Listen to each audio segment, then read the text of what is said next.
Process जैसे कि army में जाने के लिए जो प्रोसेस होता है सेम वैसे ही होगा, पर ये 3 साल की रिक्रूट करेंगे जो इंडियन आर्मी है लोगों को, ताकि वो लोग जो अनएम्प्लॉयमेंट है वो उसको मिटा सकें और नेशनलिज्म या पेट्रियोटिक जो फीलिंग होती है एक इंसान के अंदर उसको वो जगा सके।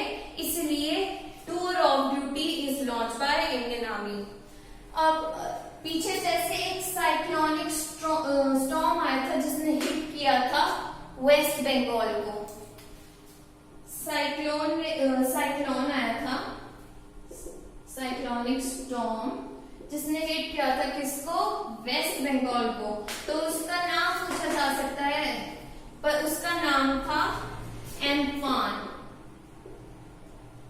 एम्फान, जिसने जो साइक्लोनिक स्टॉर्म था उसने हिट किया था किसको, वेस्ट बंगाल को। फिर आते हैं हम अपने नेक्स्ट उसमें,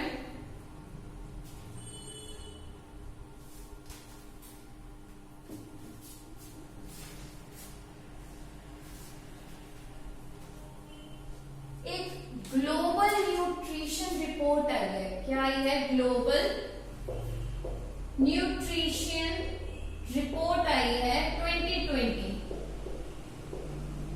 जिसमें states that India is among 88 countries, ठीक है, are likely to miss global nutrition target. एक टारगेट 5 टारगेट सेट किए होते हैं हर एक गवर्नमेंट ने कि हम लोगों ने ये टारगेट इतने ईयर में हमने ये अचीव करना है। तो ये जो रिपोर्ट आई ग्लोबल न्यूट्रिशन रिपोर्ट 2020, उन्होंने ये बोला कि इंडिया नाकाम रहा है, उसने जो अपने जो टारगेट्स हैं वो उसको अचीव नहीं कर पाया है, ठीक है। और India is the highest risk domestic inequalities in mall nutrition. तो माल न्यूट्रिशन में सबसे ज्यादा इनइक्वालिटीज कहाँ होती हैं, इंडिया में ही होती हैं, ठीक है। तो in 2012 WHO world health assembly अलग है किससे, वर्ल्ड हेल्थ ऑर्गेनाइजेशन से, ठीक है। World health assembly identified 6 nutrition targets, कितने, 6 nutrition target which to be achieve till 2025 में वो अचीव हो जाने चाहिए थे। तो पहला टारगेट क्या है, रेड्यूस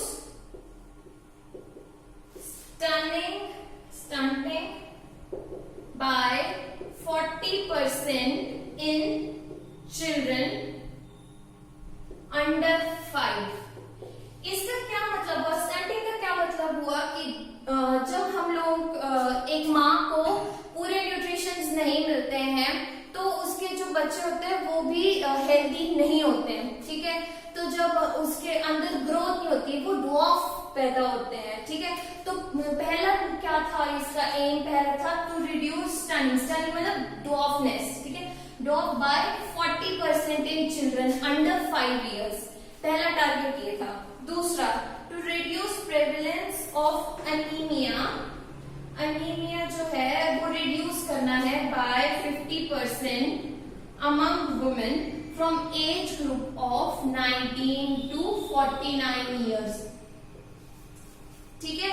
तो इन्होंने क्या बोला है कि रिड्यूस करनी है एनीमिक, जो हमारी Indian women are most anaemic women in the world, सबसे ज्यादा एनीमिक वुमेन इंडिया में ही फाइंड आउट होती हैं, ठीक है। तो क्या बोला है कि रिड्यूस करना है 50%।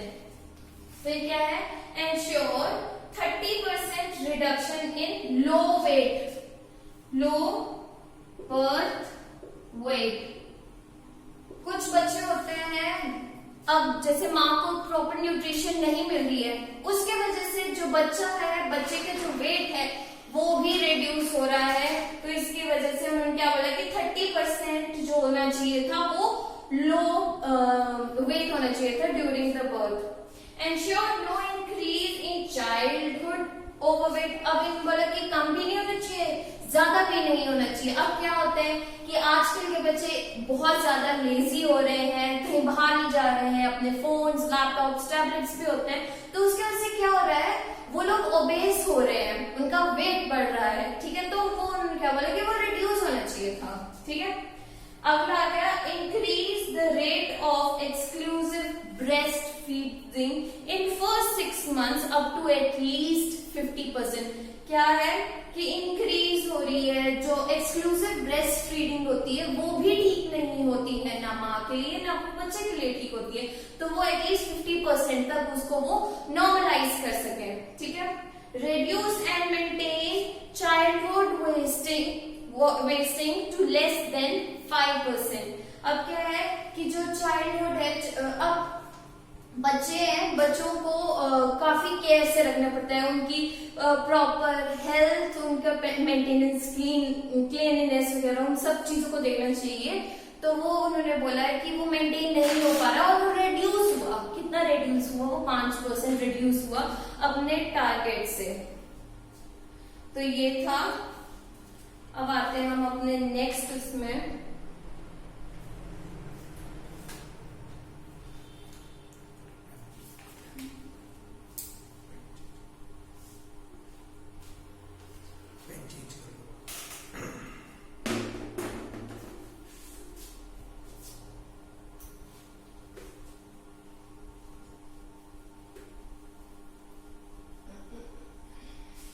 अब आता है जी हाँ। जी हाँ, जी हाँ ये क्या है? Trump want to expand G7। Trump क्या है? वो एक्सपेंड करना चाहता है किसको?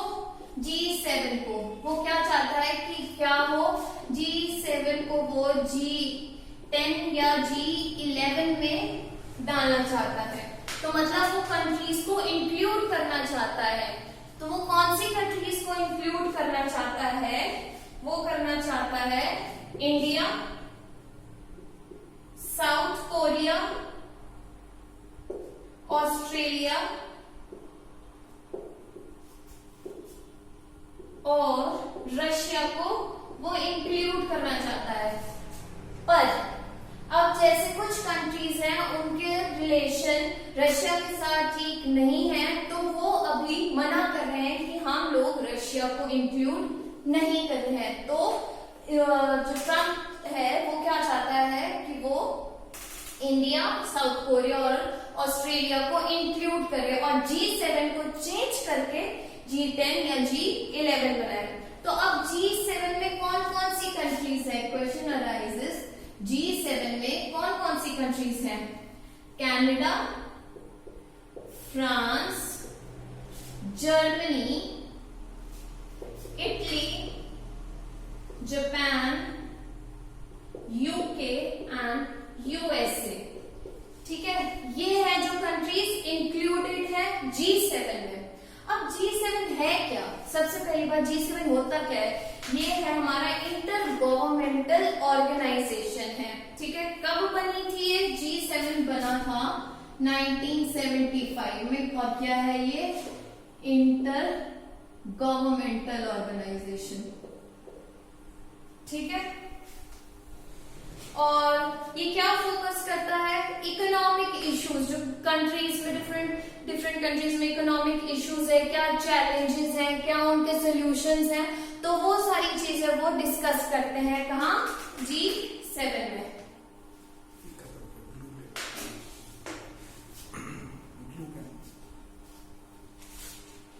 अच्छा,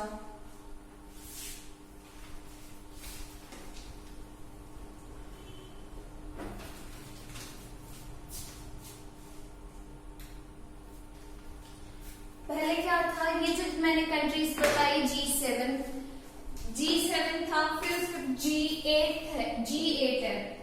वही सेम कंट्रीज आएंगी, G7 वाली ही कंट्रीज हैं, पर G8 में क्या है? G8 में रशिया इज इंक्लूडेड। G8 में रशिया इज इंक्लूडेड। ठीक है,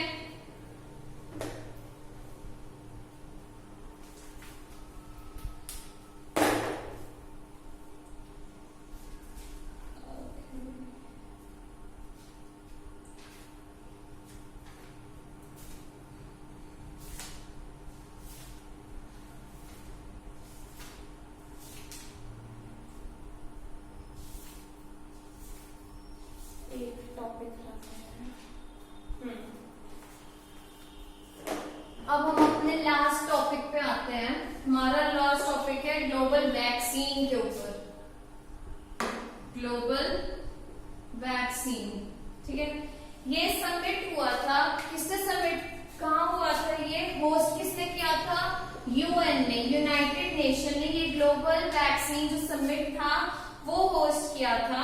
और इसमें क्या था कि ये लॉन्च किसने किया था, जो यूआईपी है, ये यूनिवर्सल इम्यूनाइजेशन प्रोग्राम, ठीक है, किसने launch by the government in 1985, ठीक है, 1985 में लॉन्च किया था अंडर यूआईएफ। अब ये है यूआईपी क्या है कि ये फ्री ऑफ कॉस्ट वैक्सीनेशन देते हैं। किस किस की वैक्सीनेशन, जैसे ट्यूबरक्लोसिस की हो गई, डायफेरिया की हो गई, टेटनस, पोलियो, हेपेटाइटिस और HIV, इन सब के जो वैक्सीन है वो फ्री ऑफ कॉस्ट प्रोवाइड करते हैं हर एक इंसान को, ठीक है। तो वैसे ही इंडिया में जो वैक्सीन प्रोग्राम है उसको बोलते हैं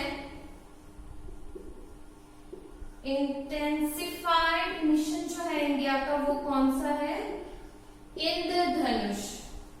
इंद्रधनुष है 2.0, इंद्रधनुष 2.0 है, ठीक है। इसमें क्या है, इसका एम क्या है इंद्रधनुष का, इसका एम है कि to achieve at least 90% pan India immunised coverage till